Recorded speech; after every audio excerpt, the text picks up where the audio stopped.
बिहार के चुनाव के बारे में कुछ बातें किया जाना ज़रूरी है, ऐसा मुझे लगता है। 28 तारीख को बिहार में पहले चरण का चुनाव हुआ। मत पड़े। मत परसेंटेज 54% दिखाया गया। 2020 में मत परसेंटेज 54 हुआ पहले चरण का।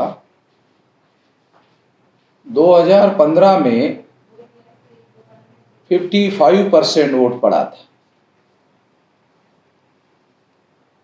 इसका मतलब ये है कि 2020 के चुनाव में 2015 के चुनाव से कम वोट पड़ा। तो कम वोट परसेंटेज का होना, इसका क्या अर्थ लगाया जाए, इसका विश्लेषण किया जाना जरूरी है। ऐसा मैं सोचता हूं कि इसका विश्लेषण किया जाना जरूरी है। क्या इसका परिणाम हो सकता है, इसका अर्थ क्या हो सकता है वोट ऑफ परसेंटेज के घटने का। तेजस्वी यादव के द्वारा यह प्रचार किया जा रहा है कि बिहार की जनता परिवर्तन चाहती है, जनता ने मन बना लिया है कि बिहार में परिवर्तन किया जाए। और यह जो बात तेजस्वी यादव के द्वारा कही जा रही है, उस पर लोगों का कुछ हद तक विश्वास भी हो रहा है कि हाँ, ऐसा हो सकता है। उसकी एक बड़ी वजह यह है कि तेजस्वी यादव की सभाओं में, रैलियों में बहुत बड़ी संख्या में भीड़ इकट्ठा हो रही है, और इसलिए लोगों का यकीन, लोगों का विश्वास बढ़ रहा है कि हाँ, बिहार में परिवर्तन होना चाहिए, ऐसा लोगों की चाहत है। इस पर लोगों का विश्वास बढ़ रहा है। मगर दूसरी तरफ 2015 के मुकाबले में 2020 के पहले चरण के चुनाव में 54% वोट पड़ना इस बात को सिद्ध करता है कि बिहार की प्रजा परिवर्तन चाहती है। अगर यह बात सच है, अगर इसको सच माना जाए, तो वोट ऑफ परसेंटेज बढ़ना चाहिए था। वोट ऑफ परसेंटेज बढ़ा नहीं। अगर वोट ऑफ परसेंटेज बढ़ता, जैसे तेजस्वी यादव के रैलियों में भीड़ इकट्ठा हो रही है, अगर वो बैलेट बॉक्स में भी पड़ जाता, तो निश्चित रूप से यह कहा जा सकता था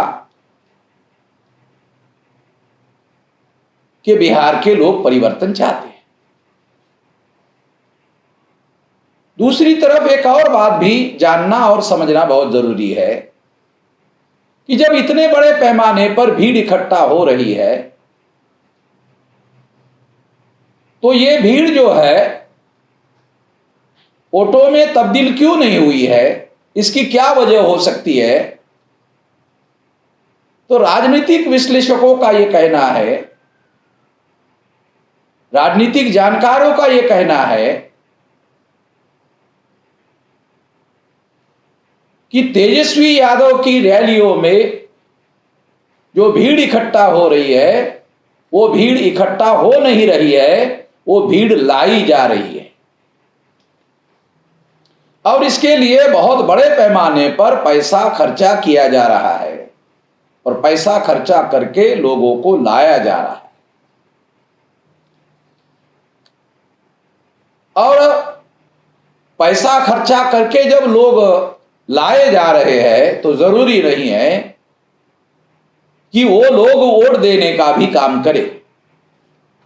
इसलिए ये एक बड़ा कारण हो सकता है। फिर इसके लिए इतने बड़े पैमाने पर पैसा कहां से आया, इसके बारे में भी राजनीतिक जानकार ऐसा कहते हैं कि संभवतः तेजस्वी यादव ने मायावती फार्मूला लागू किया गया होगा। मायावती का फार्मूला क्या है? तो यह सर्वविदित बात है कि मायावती कैंडिडेट को टिकट देने के लिए जो ज्यादा से ज्यादा पैसा देता है उसको टिकट देती है, और उसके द्वारा जो पैसा इकट्ठा होता है उस पैसे का उपयोग वो अपनी पार्टी को चलाने के लिए करती है। उसी तरह से तेजस्वी यादव ने इस चुनाव में मायावती फार्मूला लागू किया गया है, ऐसा लोग कह रहे हैं, और इसलिए बड़े पैमाने पर पैसा उपलब्ध है और उस पैसे का उपयोग लोगों को लाने के लिए बड़े पैमाने पर किया जा रहा है। ये एक बड़ी वजह है जिसकी वजह से वोट ऑफ परसेंटेज बढ़ता हुआ दिखाई नहीं दे रहा है। दूसरी तरफ एनडीए गठबंधन में हैरान करने वाली बात है कि प्रधानमंत्री की सभाओं में लोग नहीं आ रहे हैं। गया की सभा में नेशनल दस्तक के द्वारा सारी कुर्सी खाली दिखाई दे रही है, और लगभग हर सभा में प्रधानमंत्री के कुर्सियां खाली दिखाई देती है, और मीडिया मैनेजमेंट की वजह से ये खाली कुर्सियां दिखाई नहीं जाती है। ये एक खास बात दिखाई दे रहा है। और ये बात अगर हम लोग जानने की कोशिश करें, नीतीश कुमार के सभाओं में भी ऐसे हो रहा है, ज्यादा लोग आ नहीं रहे हैं, इस वजह से उनके अंदर फ्रस्ट्रेशन, निराशा भाव भी आया हुआ है। तो ये सारी घटनाओं का अगर इकट्ठा विश्लेषण किया जाए तो ये कहा जा सकता है कि तेजस्वी यादव की रैलियों में भीड़ इकट्ठा हो रही है मगर वोट ऑफ परसेंटेज नहीं बढ़ा। तो बिहार की जनता परिवर्तन चाहती है, ये बात सही नहीं है। दूसरी तरफ एनडीए गठबंधन मोदी के सभाओं में लोग नहीं है, और नीतीश कुमार के सभाओं में भी लोग नहीं है। तो इसका मतलब है लोग उनका भी समर्थन नहीं करना चाहते हैं, उनके प्रति भी वो ज्यादा उत्साही नहीं है। ये दोनों का इकट्ठा अगर विश्लेषण किया जाए तो ऐसा लगता है कि बिहार विधानसभा के चुनाव में हंग असेंबली का मतलब है, अंग्रेजी शब्द है, हंग असेंबली का मतलब है कि एनडीए गठबंधन को भी बहुमत नहीं मिलेगा, और यूपीए गठबंधन, तेजस्वी और कांग्रेस गठबंधन को भी बहुमत नहीं मिलेगा। दोनों गठबंधनों को बहुमत नहीं मिलेगा।